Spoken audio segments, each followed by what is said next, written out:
Welcome to the Tar education friends. Target allrounder के Tar education में मैं प्रकाश कुमार आप सभी का स्वागत करता हूं। दोस्तों, आज है 7 जनवरी 2022।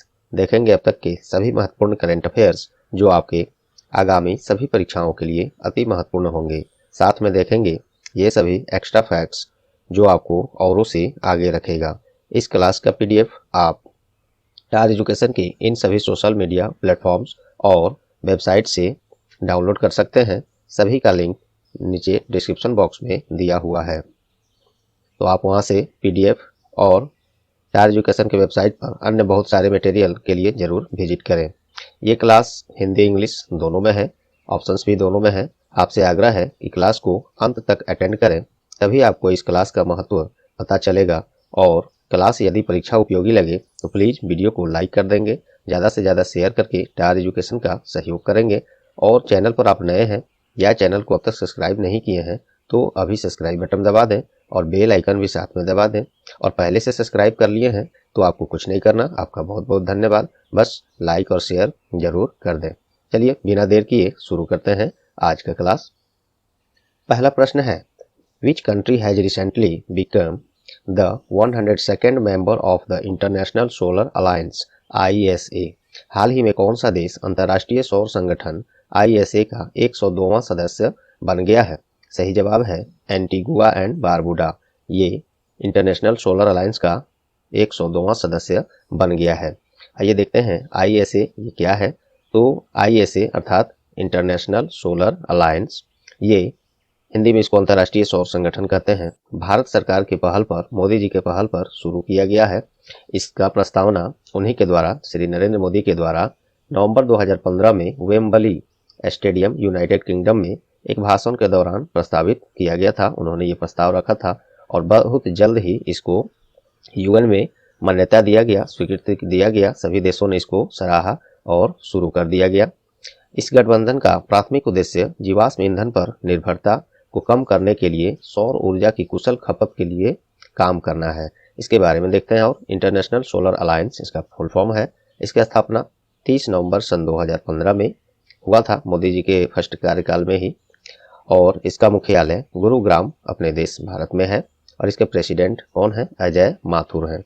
ये रहे इसके बारे में एक्स्ट्रा। अब ध्यान से सुनिएगा, ये सारे ऑप्शन से आपको बहुत कुछ मिलने वाले हैं, वो भी हाल फिलहाल के। चूंकि आपको मालूम होगा, जो लोग पहले से क्लास टार एजुकेशन का कर रहे हैं, प्रश्न जिस बेस पर रहता है, जिस सब्जेक्ट आधार पर रहता है, सेम उसी आधार पर मोस्टली हम लोग ऑप्शन रखते हैं, ताकि और वो भी करंट न्यूज से संबंधित, ताकि अन्य इससे संबंधित जो भी न्यूज है, करंट अफेयर परीक्षा उपयोगी हैं, वो आपको अपडेट कराया जा सके। तो चलिए ध्यान से सुनिएगा। ये तो हो गया एंटीगुआ एंड बारबुडा, ये ISA का 102वां सदस्य बना है। मिस्र क्यों न्यूज में रहा है, जिसे इंग्लिश में इजिप्ट कहते हैं। ये न्यू डेवलपमेंट बैंक ब्रिक्स राष्ट्रों द्वारा शुरू किया गया यह एक बैंक है, new development bank.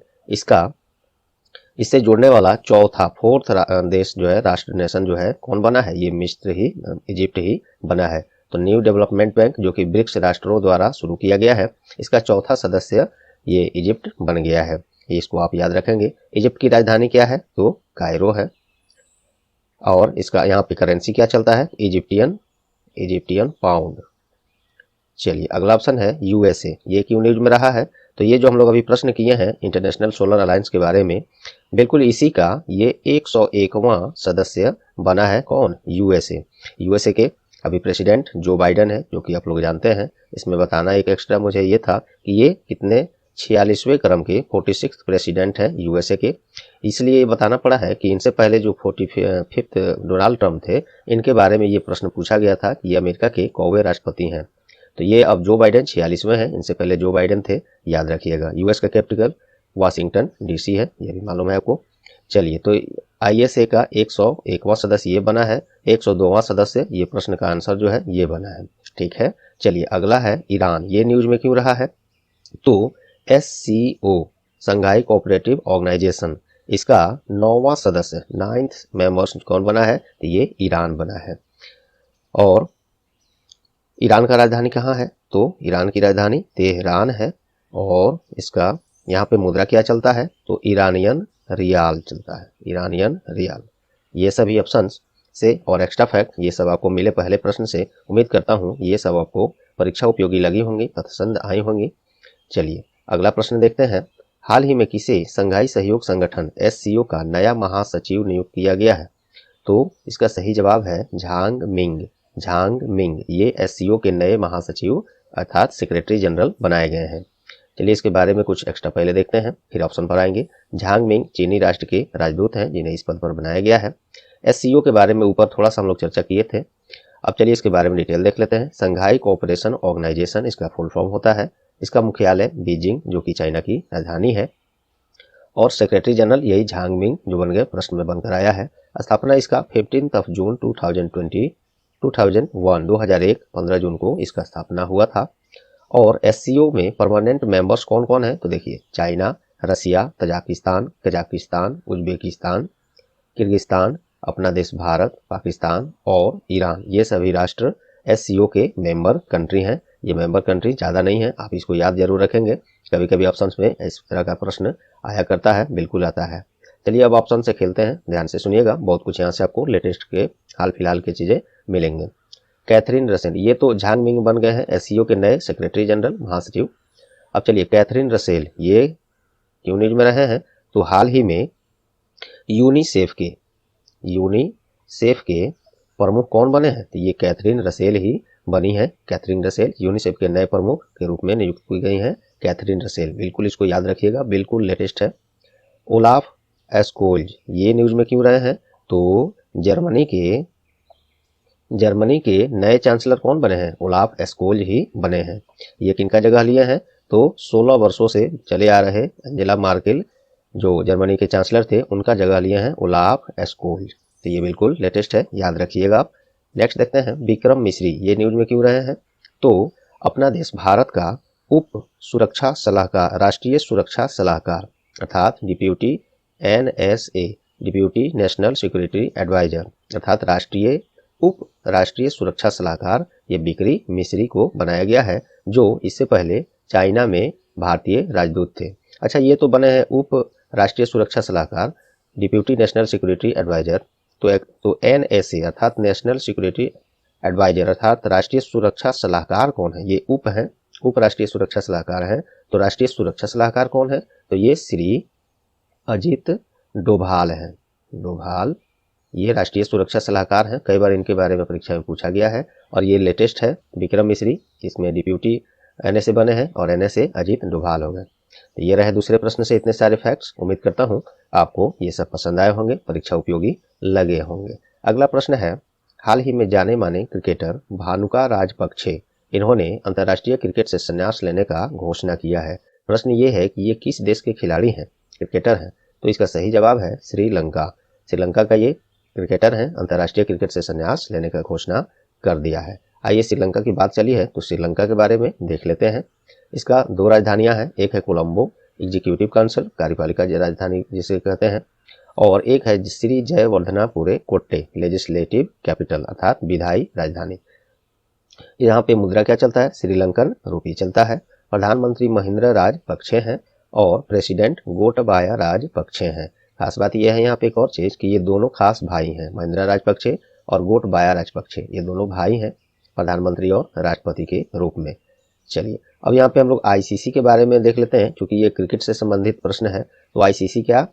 International cricket council, ये अंतर्राष्ट्रीय स्तर पर सभी क्रिकेट खेलों का आयोजन यही कराता है, रेगुलेट करता है। इसका मुख्यालय दुबई UAE में है और स्थापना 15 जून 1909 में, और इसके चेयरमैन ग्रेग बार्कले हैं और CEO जियोफ एलार्डिस हैं। ये बिल्कुल न्यू है, अभी ये CEO जो हैं बिल्कुल न्यू बने हैं, ये अलग से आप बिल्कुल याद रखिएगा। चलिए अब ऑप्शन से खेल लेते हैं, ऑप्शन से ध्यान से सुनिएगा। प्रश्न जैसे है वैसे ही ऑप्शंस भी रखा जाता है। टायर एजुकेशन पर मैंने शुरू ही बताया, इसका ध्यान रखा जाता है। क्योंकि ये करंट अफेयर्स का क्लास है तो ज़्यादा मेन मकसद यहाँ पे करंट अफेयर्स को कराना है। तो करंट न्यूज से आपको अवगत कराते रहना है, रिवीजन कराते रहना है, ताकि आप बात बात में बहुत चीज़ आपका रिवीजन हो जाए, रटना नहीं पड़े। बस आप लोग क्लास में बने रहें, क्लास को पूरा अंत तक अटेंड करें, रेगुलर क्लास करें। और ये तो हो गई आप लोग के पक्ष में बातें। अपनी पक्ष में बात करूँ तो आप लोग से बस ये अपेक्षा है कि क्लास को लाइक जरूर करें, अपनी जितने भी पहुंच है सर्कल है कुछ सेकंड्स देकर क्लास को शेयर जरूर कर दें अपने ग्रुप्स में, ताकि टार एजुकेशन का फैमिली बढ़े और हम लोग पढ़ाने के लिए और प्रोत्साहित हों, इससे भी बेहतर करने का प्रयास करें, क्योंकि बेहतर से भी बेहतर हमेशा एक जगह बना रहता है करने का, तो हम लोग इससे भी बेहतर अभी कर सकते हैं। चलिए ऑप्शंस देखिए। न्यूजीलैंड क्यों न्यूज में रहा है? तो हाल ही में क्रिकेटर रॉस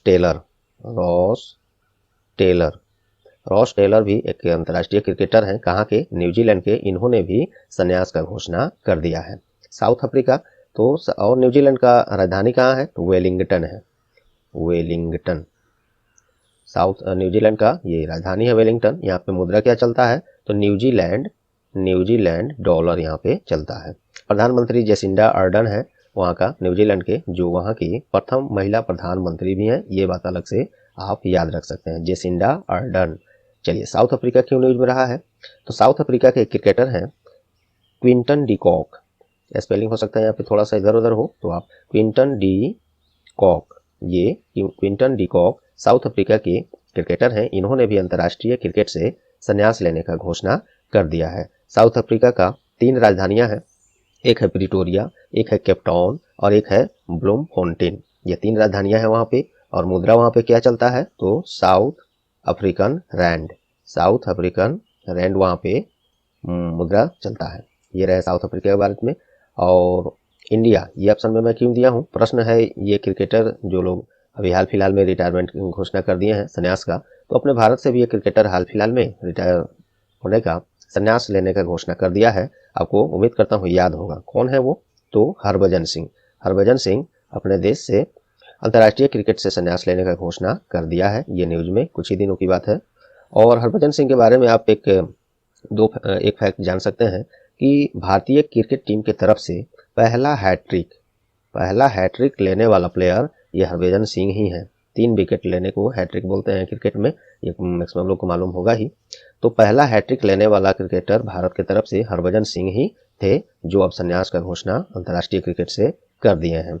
और ये लास्ट अपना क्रिकेट T20 में 2016 में ये खेले थे। किसके विरुद्ध खेले थे? यूएई की तरफ से के विरुद्ध में 2016 में लास्ट गेम अपना ये T20 में खेले थे। चलिए पहला हैट्रिक लेने वाला हरभजन सिंह, इन्होंने भी घोषणा कर दिया रिटायरमेंट का।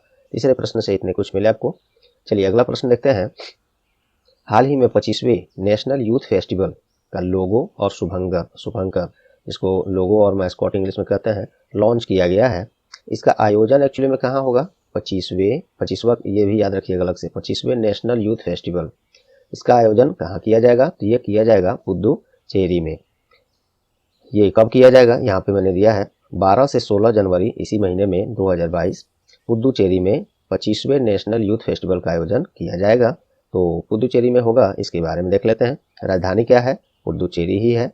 और मुख्यमंत्री कौन है? एन रंगासामी है। और यहाँ पे लेफ्टिनेंट गवर्नर, चूंकि केंद्र शासित प्रदेशों में राज्यपाल नहीं उप राज्यपाल होते हैं, जिसे इंग्लिश में लेफ्टिनेंट गवर्नर कहते हैं।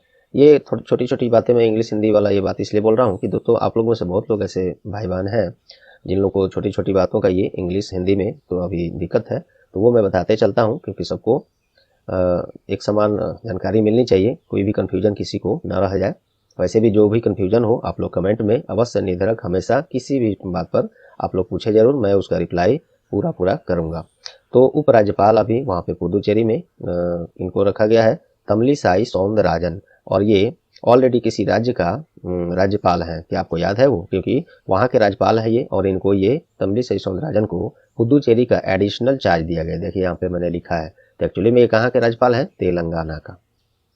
तेलंगाना का ये राज्यपाल हैं तमिलिसाई सौंदरराजन, इनको एडिशनल चार्ज मिला है पुदुचेरी का। चलिए ऑप्शंस अब देखते हैं। ऑप्शंस में क्योंकि ये वेन्यू से संबंधित प्रश्न है, तो उसी से संबंधित हम लोग ऑप्शंस भी देखेंगे, वो भी करंट न्यूज से, क्योंकि क्लास ही है ये करंट अफेयर्स का। तो चलिए भुवनेश्वर न्यूज में क्यों रहा है? हाल ही में para badminton national championship 2021, para badminton राष्ट्रीय चैंपियनशिप 2021 का आयोजन कहाँ किया गया है? तो ये उड़ीसा की राजधानी भुवनेश्वर में किया गया है। उड़ीसा का राजधानी मैंने बता ही दिया, भुवनेश्वर है। और यहाँ के मुख्यमंत्री कौन है? तो YS जगनमोहन रेड्डी यहाँ के मुख्यमंत्री हैं। और आंध्र प्रदेश का राजधानी कहाँ है? तो यहाँ पे 3 राजधानियां हैं, 3। एक है अमरावती, जो विधायी राजधानी है, लेजिस्लेटिव जिसको इंग्लिश में कहते हैं, एक है विशाखापट्टनम जो एग्जीक्यूटिव कैपिटल है, कार्यपालक, और एक है कुर्नूल जो जुडिशियल न्याय है, जिसे हिंदी में न्यायिक कहते हैं। तो 3 राजधानियां हैं, अमरावती, विशाखापट्टनम, कुर्नूल, ये 3 राजधानियां आंध्र प्रदेश के हैं। चलिए वाराणसी की न्यूज में रहा है, तो हाल ही में 3 दिवसीय Kashi Indian international film festival ये का आयोजन कहाँ किया गया है? तो उत्तर प्रदेश के वाराणसी में काशी इंडियन फिल्म फेस्टिवल 2021 का आयोजन किया गया है। आप इसे याद रखेंगे। उत्तर प्रदेश के राजधानी लखनऊ है और मुख्यमंत्री योगी आदित्यनाथ है और राज्यपाल कौन है? आनंदीबेन पटेल है वहाँ के राज्यपाल। ये सब याद रखेंगे आप। ग्वालियर न्यूज में क्यों रहा है दोस्तों? तो हाल ही में विश्व संगीत तानसेन उत्सव का आयोजन कहाँ हुआ है? तो ये ग्वालियर कहाँ है? मध्य प्रदेश में है, यहीं पे। और ये विश्व संगीत तानसेन उत्सव का 97वां 97th एडिशन था, संस्करण था, जिसका आयोजन यहाँ पे किया गया है। तो ये मध्य प्रदेश में है। मध्य प्रदेश की राजधानी भोपाल है और मध्य प्रदेश के मुख्यमंत्री शिवराज सिंह चौहान है और यहाँ पे राज्यपाल कौन है? तो मंगू भाई छगन भाई पटेल है, ये है यहाँ पे राज्यपाल। चलिए, तो ये सभी ऑप्शन से आपको कुछ मिले और एक्स्ट्रा फैक्ट में उम्मीद करता हूँ पसंद आए होंगे। नेक्स्ट प्रश्न देखिए, हाल ही में किस भारतीय ने अंक ज्योतिष का गिनीज वर्ल्ड रिकॉर्ड 2022 जीता है? मोस्ट इंपोर्टेंट है ये। तो ये जीते हैं जेसी चौधरी। गिनीज वर्ल्ड रिकॉर्ड किसमें? अंक ज्योतिष का में ये रिकॉर्ड बनाया है, एक वर्ल्ड रिकॉर्ड, और इसके लिए इनको सम्मानित इससे किया गया है। खास बात ये है कि ये पुरस्कार अंक ज्योतिष में इस तरह का गिनीज वर्ल्ड रिकॉर्ड जीतने वाले ये पहले भारतीय भी बन गए हैं। और एक और बड़ी बात कि 2022 में सबसे पहला 2022 में बात करें तो सबसे पहला Guinness book of world record इन्हीं के द्वारा जीता गया है। अब इसके आगे और बहुत सारे लोग जीतेंगे सालों भर। चलिए, तो ये बात रही इनसे। और इनके बारे में कुछ और बात है यहाँ पे। ये देश विदेश के 6000 से अधिक प्रतिभागियों को, पार्टिसिपेंट्स को अंक ज्योतिष की विद्या प्रदान किए हैं। और जो मैंने बोला कि भारत के पहले हैं ये पुरस्कार जीतने वाले न्यूमरोलॉजी में, अंक ज्योतिष को इंग्लिश में न्यूमरोलॉजी कहते हैं दोस्तों। और 2022 में ये पहला है पुरस्कार है गिनीज वर्ल्ड रिकॉर्ड, ये भी यही हो गए पाने वाले। यही बात मैंने यहाँ लिखा है, जो मैंने ऊपर याद था ऐसे ही चर्चा कर दिया था। चलिए ऑप्शंस देखते हैं। दया प्रकाश सिन्हा ये क्यों न्यूज में रहे हैं? तो हाल ही में साहित्य अकादमी पुरस्कार 2021 में हिंदी भाषा का साहित्य अकादमी पुरस्कार किसे मिला है? तो ये मिला है दया प्रकाश सिन्हा को। ये आप याद रख सकते हैं। हिंदी में इनको मिला है। इंग्लिश में किसको मिला है? तो नमिता गोखले को इंग्लिश में साहित्य अकादमी पुरस्कार 2021 मिला है। और इनका एक बुक है, उपन्यास है, थिंग्स टू लिव बिहाइंड। इसको लिख देता हूं मैं, थिंग्स टू लिव बिहाइंड।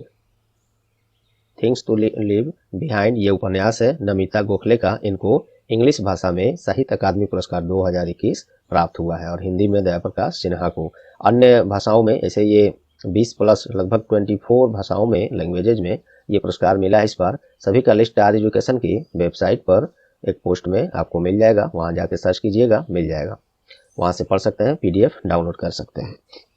चलिए, डेनिस सिद्दीकी ये न्यूज में क्यों रहे हैं? तो हाल ही में जर्नलिस्ट ऑफ द ईयर 2020 किसे मिला है? तो ये डेनिस सिद्दीकी को ही मिला है। ये अफगानिस्तान में जो इधर बहुत मामला वहाँ पे चल रहा था, जो आप लोग न्यूज में देखे ही होंगे क्या स्थिति था अफगानिस्तान, काबुल का तालिबानियों के द्वारा।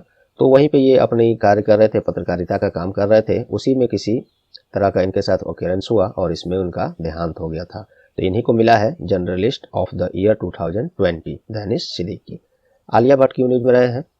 तो PETA India person of the year चुना गया है किनको? आलिया भट्ट को, जो अभिनेत्री हैं। आप लोग तो इनसे तो बिल्कुल जानते होंगे।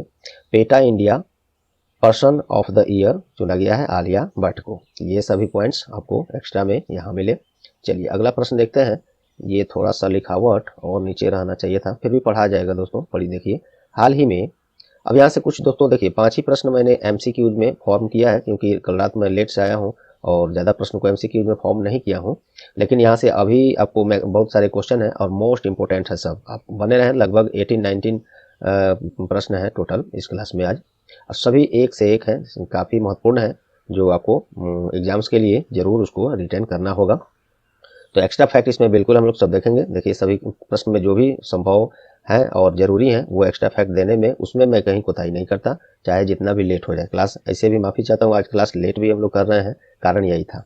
चलिए यहाँ से सभी प्रश्नों को एक्स्ट्रा फैक्ट के साथ वन लाइनर फॉर्म में देखते हैं। हालांकि अभी यहाँ पे ऑप्शन तो है ही, इसमें लास्ट ही ऑप्शन होगा MCQ में, बाकी एक्स्ट्रा फैक्ट और वन लाइनर में देखेंगे। चलिए, हाल ही में विज्ञान और तकनीकी मंत्री के द्वारा राष्ट्रीय विज्ञान दिवस का थीम लॉन्च किया गया है। राष्ट्रीय विज्ञान दिवस का थीम लॉन्च किया गया है। तो प्रश्न ये है कि राष्ट्रीय विज्ञान दिवस मनाया कब जाता है। इसका सही जवाब है 28 फरवरी को राष्ट्रीय विज्ञान दिवस मनाया जाता है। क्यों मनाया जाता है, क्या है थीम इसका, वो सब आइए देखते हैं। तो राष्ट्रीय विज्ञान दिवस 2022 का इस बार विषय क्या है, थीम क्या है, तो हिंदी में देखिए क्या है, सतत भविष्य के लिए विज्ञान और प्रौद्योगिकी में एकीकृत दृष्टिकोण। इंग्लिश में देखें तो integrated approach in science and technology for a sustainable future.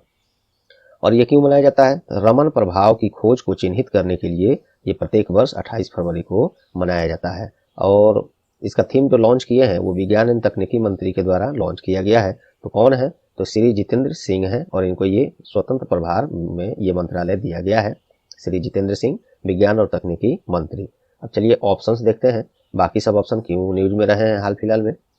4 जनवरी आपको दिख रहा है पहला ऑप्शन। 4 जनवरी को कुछ मात्र इतना 2-3 दिन हुआ बीते हुए, तो क्या मनाया जाता है 4 जनवरी को, तो विश्व ब्रेल दिवस, वर्ल्ड ब्रेल डे। विश्व ब्रेल दिवस किस दिन मनाया जाता है, तो ये 4 जनवरी को ही मनाया जाता है। और ये प्रत्येक वर्ष 4 जनवरी को ब्रेल प्रणाली का, ब्रेल लिपि भी कह सकते हैं, ब्रेल लिपि का आविष्कारक लुई ब्रेल की जयंती के उपलक्ष्य में और दृष्टिबाधित लोगों के कल्याण के लिए ब्रेल लिपि के महत्व के बारे में उनका योगदान को याद करने के लिए वर्ल्ड ब्रेल डे अर्थात विश्व ब्रेल दिवस मनाया जाता है। ये सब फैक्ट्स आपको उम्मीद करता हूँ याद रखेंगे। 25 दिसंबर को क्या मनाया गया, तो हाल ही में 25 दिसंबर को good governance day, good governance day ये कब मनाया गया है, तो ये 25 दिसंबर को, हिंदी में इसको क्या बोलते हैं, सुशासन, लिख देता हूँ मैं, सुशासन दिवस ये मनाया जाता है। कब, तो सुशासन दिवस 25 दिसंबर को मनाया जाता है। इंग्लिश में गुड गवर्नेंस डे कहते हैं। और ये पूर्व प्रधानमंत्री कौन, अटल बिहारी वाजपेयी की जयंती के अवसर पर मनाया जाता है। चलिए अगला ऑप्शन है 24 दिसंबर। इस दिन क्या होता है, तो national consumer day, national consumer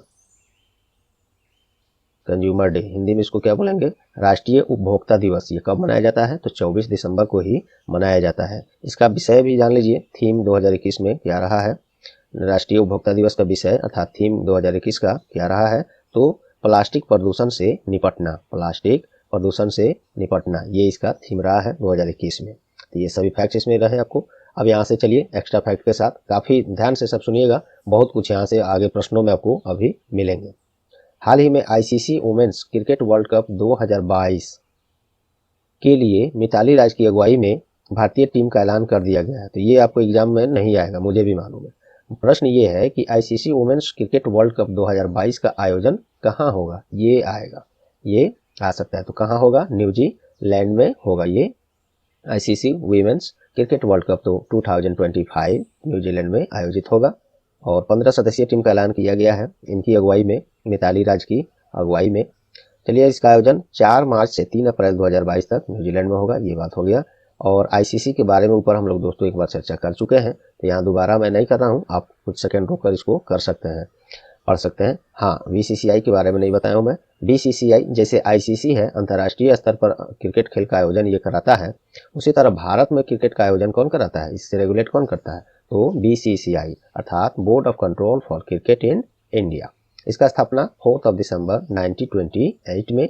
इसके प्रेसिडेंट प्रमुख कौन है, सौरव गांगुली हैं, जो 39वें क्रम के हैं। और इसके सचिव कौन है, सेक्रेटरी जय शाह है, जो वर्तमान गृह मंत्री। और भारत में एक नया मंत्रालय बना है, सहकारिता मंत्रालय, कोऑपरेटिव मिनिस्ट्री। इन दोनों के मंत्री कौन है, श्री अमित शाह, उन्हीं के ये पुत्र हैं, जय शाह जो BCCI के सचिव हैं। चलिए नेक्स्ट क्वेश्चन देखते हैं। केंद्र सरकार के द्वारा चलाए गए उजाला योजना के तहत देश में अब तक 36.78 करोड़ LED बल्ब वितरित किए जा चुके हैं। ये डाटा के रूप में आप याद रख सकते हैं, हो सकता है ऐसी प्रश्न आए ना आए, लेकिन ये प्रश्न आजकल बिल्कुल 100% पूछा जा रहा है। कि ये योजना वो योजना इसका शुरुआत कब किया गया था। तो उजाला योजना का शुरुआत कब किया गया था, तो ये 2015 में 5 जनवरी को किया गया था। इसके तहत इतने एलईडी बल्ब वितरित किए जा चुके हैं। रिपोर्ट के अनुसार प्रत्येक वर्ष 47,778 मिलियन किलोवाट आवर से भी अधिक ऊर्जा का बचत हो रहा है। कब? प्रत्येक वर्ष। ये एक अच्छी पहल है सरकार के द्वारा। इस योजना से इतने सारे फायदाएं हैं लोगों को भी और देश को भी। चलिए, देश में हाल ही में ICMR, इसका फुल फॉर्म नीचे हम लोग देखेंगे, ICMR द्वारा स्वीकृति प्राप्त कोरोना का नया वेरिएंट ओमिक्रॉन आधारित भारत का पहला है तो मोस्ट इंपोर्टेंट है, भारत का पहला RT-PCR किट बन गया है। इसका नाम है ओमी श्योर। ICMR का फुल फॉर्म देखिए, Indian council of medical research. और RT-PCR का आप इसका भी जान लीजिए, क्योंकि सब लोग ये जुबान पर रह रहा है RT-PCR, लेकिन फुल फॉर्म पूछ दीजिए तो 100 लोगों में से मात्र कुछ ही लोग इसको बता पाएंगे। RT-PCR का मतलब, इसमें RT होता है रियल टाइम और PCR का मतलब होता है पॉलीमरेज चेन रिएक्शन। इसी को शॉर्ट में RT-PCR कहते हैं। इसमें तुरंत जो है रियल टाइम में आपका नेगेटिव है या पॉजिटिव है टेस्ट ये बता देता है। तो ओमिक्रॉन आधारित नया RT-PCR किट ये बना है ओमी-श्योर। ये बात आप याद रखेंगे। नेक्स्ट क्वेश्चन है, स्मार्ट सिटी मिशन को बेहतर कार्यान्वयन के लिए आवास और शहरी मामलों के मंत्रालय के द्वारा कौन सा प्रोग्राम लॉन्च किया गया है? तो ये है सार का फुल फॉर्म क्या होता है? Smart cities and academia towards action and research. ये प्रोग्राम लॉन्च किया गया है। इसमें क्या होगा, तो इस कार्यक्रम के तहत 15 प्रमुख वास्तुकला और योजना संस्थान स्मार्ट शहरों के साथ मिलकर स्मार्ट सिटी मिशन के द्वारा शुरू की गई लैंडमार्क परियोजनाओं का कार्यान्वयन अच्छे से करेगा। तो ये एक लाइन में आपसे ये पूछ सकता है इसके बारे में कौन सा प्रोग्राम, तो आवास और शहरी मामलों के मंत्री अभी कौन है? श्री हरदीप सिंह पुरी हैं। ये भी अलग से आप याद रखेंगे। नेक्स्ट है, हाल ही में किस भारतीय प्रतिनिधि के द्वारा United Nations counter terrorism committee की अध्यक्षता संभाली गई है? भारतीय है इसलिए महत्वपूर्ण है। तो TS त्रिमूर्ति यूनाइटेड नेशंस, यहाँ पे S होगा, United Nations counter terrorism committee की अध्यक्षता संभाली है किन्होंने? TS त्रिमूर्ति जो है मई 2020 में ही संयुक्त राष्ट्र में भारत का स्थायी प्रतिनिधित्व के रूप में इनको नियुक्त किया गया है। तो ये भी एक अलग से पॉइंट याद रख सकते हैं। बात हुई है यूनाइटेड नेशंस की, इसके बारे में देख लीजिए। शॉर्ट में UN इसी को बोलते हैं।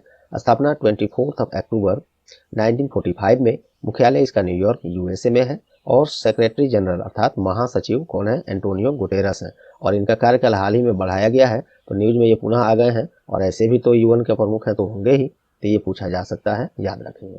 चलिए नेक्स्ट क्वेश्चन है, हाल ही में किस देश का कृत्रिम सूर्य द्वारा एक नया विश्व रिकॉर्ड बनाया गया है? कृत्रिम सूर्य भी बताइए बना दिया है किस देश ने?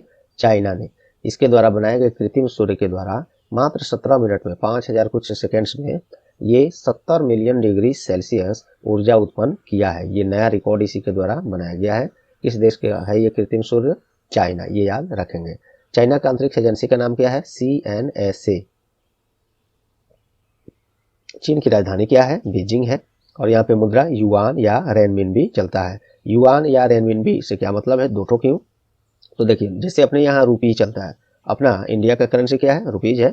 तो रुपी तो है ही, लेकिन आम भाषा में हम लोग कभी कभी ये यूज करते हैं, पैसा शब्द यूज करते हैं ना। तो रुपी करेंसी है, लेकिन आम भाषा में पैसा शब्द भी हम लोग यूज करते हैं। बस यही फर्क यहाँ पे आपको युआन और रेनमिनबी में है। ठीक है, समझ गए होंगे। प्रेसिडेंट चाइना के कौन है? शी जिनपिंग है। नेक्स्ट देखिए, 13 नंबर प्रश्न है, हाल ही में गैर लाभकारी संगठन, जिसे शॉर्ट में NGO अर्थात नॉन गवर्नमेंटल ऑर्गेनाइजेशन, NGO जिसको गैर लाभकारी संगठन ये हो गया। हाँ, तो ये अक्षय पात्र है, ये जो संगठन है, संस्था है, उसका नाम है अक्षय पात्र, ने PM पोषण योजना को बढ़ावा देने के लिए किसके साथ समझौता किया है? तो वो UNWFP। क्या है UNWFP? तो United Nation World Food Programme, ये उसका शॉर्ट है। इसी के साथ अक्षय पात्र ने जो ये संस्था है ये हाथ मिलाया है, समझौता किया है PM पोषण योजना को अच्छे से बेहतर से कार्यान्वयन इम्प्लीमेंटेशन के लिए। देखिए, सरकार का ये महत्वाकांक्षी ये योजना है कि कक्षा 1 से 8 तक के स्कूल जाने वाले बच्चों के नामांकन, प्रतिधारण और उपस्थिति बढ़ाने के उद्देश्य से और उनके पोषण को भी ध्यान रखते हुए इस योजना को PM पोषण योजना चलाया गया है। और PM पोषण को ये इसका नाम अभी हाल ही में ये बनाया गया है इस नाम को, क्योंकि ये योजना जो है पहले मिड डे मील के नाम से जाना जाता था। ये बात आप याद रखेंगे। मोस्ट इंपॉर्टेंट बात ये भी है, मिड डे मील को अब पोषण पीएम पोषण योजना के नाम से जाना जाता है। UNWFP इसका फुल फॉर्म हम लोग ऊपर देख ही चुके हैं। इसका स्थापना 1961 में, मुख्यालय इसका रोम के इटली में है और एग्जीक्यूटिव डायरेक्टर इसके डेविड बेस्ली हैं। चलिए नेक्स्ट देखते हैं। हाल ही में किसे यूएस इंडिया बिजनेस काउंसिल के प्रमुख में नियुक्त किया गया है? यूएस इंडिया बिजनेस काउंसिल का प्रमुख बनाया गया है अतुल केशप, इनको बनाया गया है इस पद के लिए। अमेरिका के राष्ट्रपति जो बाइडेन है जो 46वें हैं, ऊपर मैंने बता चुका था, और राजधानी वाशिंगटन DC है। नेक्स्ट है, हाल ही में किस दिन विश्व युद्ध अनाथ दिवस अर्थात world day of war orphans ये मनाया कब जाता है? तो 6 जनवरी को मनाया जाता है, कल ही मनाया गया है इसे। युद्ध के कारण हुए अनाथ बच्चों के बारे में जागरूकता बढ़ाने के लिए प्रत्येक वर्ष यह दिवस मनाया जाता है। चलिए, इसमें कुछ जानने वाला नहीं था। नेक्स्ट देखते हैं, बैंक ऑफ बड़ौदा ने किस क्रिकेटर को अपना नया ब्रांड एम्बेसडर बनाया है? तो ये शेफाली वर्मा को।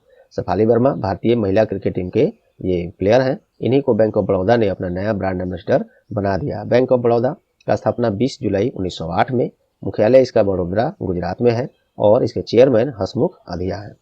हसमुख अधिया को एक नया के दूसरे पद पर भी पदस्थापित किया गया है, क्या आपको याद है? चलिए बताइए कमेंट में, काफ़ी उत्साहित होंगे आप इसको जानने के लिए। मुझे उम्मीद है कुछ लोगों को ही याद होगा, तो जिनको याद नहीं है वो गूगल करेंगे और गूगल करके कमेंट करेंगे, क्योंकि गूगल कराने से, सर्च कराने का मेरा मकसद ये है कि कोई भी कुछ प्रश्न का जवाब आपको नहीं मालूम है, जब उसको ढूंढते हैं, आप ढूंढ कर पता कर लेते हैं, तो वो लगभग हमेशा के लिए या एटलीस्ट आपके एग्जाम तक के लिए जरूर याद रहेंगे, और जो आपको वही सब आपको आगे रखेगा कंपटीशन में। चलिए, हाल ही में शताब्दी के जाने माने स्वतंत्रता सेनानी और राजनेता का निधन हो गया है, उनका नाम क्या है? तो ये कल ही इनका निधन हो गया है, ये परसों हुआ है।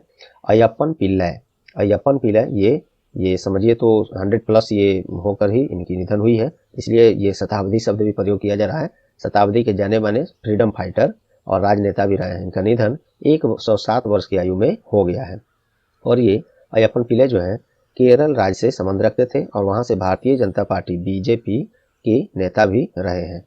चलिए अगला प्रश्न देखते हैं, हाल ही में कौन देश का पहला कागज रहित उच्च न्यायालय बन गया? ये दोस्तों हमको लगता है 5-6 रोज पहले का ये प्रश्न है। वेबसाइट पर हम अपडेट कर दिए थे, लेकिन यहाँ पे यूट्यूब पर लाना ये, इसीलिए मैं बार बार बोलता हूँ वेबसाइट पर आप लोग विजिट करते रहें, वहाँ पे जाएं, PDF के लिए वहाँ पे पहुँचे, और साथ में टेक्स्ट फॉर्म में बहुत सारे मटेरियल, इस करंट अफेयर जो अभी मैं करा रहा हूँ, इस सभी को टेक्स्ट फॉर्म में पढ़ने के लिए, PDF के लिए, अन्य GK के लिए, क्विज के लिए आप वहाँ पे पहुँच सकते हैं। हालांकि क्विज अभी बंद है, आजकल में ये भी शुरू होगा।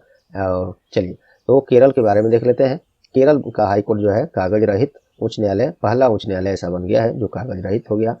केरल का राजधानी तिरुवनंतपुरम है, मुख्यमंत्री पिनाराई विजयन है और राज्यपाल यहाँ पे आरिफ मोहम्मद खान है। चलिए नेक्स्ट है, मुझे लगता है शायद ये लास्ट प्रश्न है, आप देखिए आगे अभी क्या होता है। अभी नीचे अब क्वेश्चन ऑफ द डे भी मैं पूछूंगा आपसे, क्वेश्चन ऑफ द डे, उसका जवाब आप लोगों को कमेंट में करना है। कल जो क्लास में कराया गया उसी से प्रश्न लाया जाता है उसको। हाल ही में किस बैंक ने UiPath automation excellence award 2021, English में भी है, UiPath ऑटोमेशन एक्सीलेंस अवार्ड 2021 किसने जीता है? किस बैंक ने? तो साउथ इंडियन बैंक ने। ये केरल स्थित एक साउथ इंडियन बैंक है ये, और ये जो है व्यापार निरंतरता के लिए संकट के दौरान सर्वश्रेष्ठ स्वचालन, जिसे इंग्लिश में ऑटोमेशन, ये ऑटोमेशन इसलिए डाल दिया कि हिंदी से ज़्यादा बेहतर आप ऑटोमेशन शब्द से इसको क्लियर हो पाएंगे। ऑटोमेशन के लिए ये पुरस्कार इसे दिया गया है, और इसका उद्देश्य क्या है? UiPath ऑटोमेशन एक्सीलेंस अवार्ड, इसका उद्देश्य ऑटोमेशन के बदलाव करने वाले को पहचानना है, जो डिजिटली जितनी भी सुविधाएं जो दे रहे हैं, ऑटोमेटिक काम जो है, जैसे पासबुक गए आप खुद छाप के मिल गया, पैसा ट्रांसफ़र करना बिना कार्ड का हो गया, घर बैठे अन्य बाकी KYC वगैरह, ये सब जो चीज़ें हैं, ये सब सेवाएं देने वाले को ये सब पहचानता है और ये पुरस्कार दिया जाता है। चलिए, क्वेश्चन ऑफ द डे आज का आ गया। आज का क्वेश्चन ऑफ द डे है, आज और डे दोनों आ गया, ये कल के कराए गए करंट अफेयर क्लास में से प्रश्न पूछे जाते हैं, कल जो हमने कराया है। तो प्रश्न है कि G7 शिखर सम्मेलन 2022 की अध्यक्षता किस देश को दिया गया है, अर्थात G7 किस देश द्वारा होस्ट किया जाएगा, किसकी मेजबानी में? तो इसका जवाब काफ़ी आसान है, कल हमने कराया है, ये आपका जवाब होना चाहिए, कमेंट में जरूर कीजिए। तो चलिए दोस्तों, उम्मीद करता हूँ आज का क्लास, ये टार एजुकेशन का करंट अफेयर्स का क्लास आपको पसंद आए होंगे। आगे जल्द ही क्या, आज ही कल से अन्य टॉपिक तो चैनल पर आ ही रहे हैं, बहुत सारे टॉपिक्स पर क्लास दिए जा चुके हैं। Topics exam based paper sets जो है, प्रैक्टिस सेट्स जो है, वो हम लोग model test, practice set, previous year questions का सेट लेकर आज कल में सब शुरू होने वाला है। क्विज वेबसाइट पर भी जल्द आजकल में शुरू होंगे। एंड्रॉयड ऐप पर काम चल रहा है, वो भी लॉन्च करने वाला है स्टार एजुकेशन। तो अन्य बहुत कुछ जीके, बहुत कुछ आपको स्टार एजुकेशन के वेबसाइट और ये यूट्यूब चैनल पर मिलने वाला है। तब तक के लिए आप लोग से बस ये देखिए, ये विनती है कि क्लास को लाइक जरूर कर दें और ज़्यादा से ज़्यादा ये शेयर करके स्टार एजुकेशन के फैमिली को बढ़ाने का प्रयास करें। आपका कुछ सेकेंड्स हम लोग के लिए काफ़ी महत्वपूर्ण है, देकर शेयर जरूर करें क्लास को, सभी क्लासेज को, टॉपिक वाले और करंट अफेयर्स को भी। तो आप लोग से ये नम्र निवेदन है, आप लोग सहयोग करें ताकि हम लोग और प्रोत्साहित होकर और भी बेहतर करने का प्रयास करें आप लोग के लिए चैनल पर और वेबसाइट पर। और चैनल पर आप नए हैं या चैनल को अब तक सब्सक्राइब नहीं किए हैं तो अभी सब्सक्राइब बटन दबा दें और बेल आइकन भी दबा दें, जिससे सबसे पहले आपको क्लासेज का नोटिफिकेशन मिले। और पहले से सब्सक्राइब कर लिए हैं तो आपको कुछ नहीं करना, आपका बहुत बहुत धन्यवाद। बस लाइक और शेयर मकसद है, आपसे हमको अपेक्षा है, तो ये आप लोग जरूर कर दें। तो चलिए मिलते हैं अगले क्लास में, तब तक के लिए goodbye, all the best.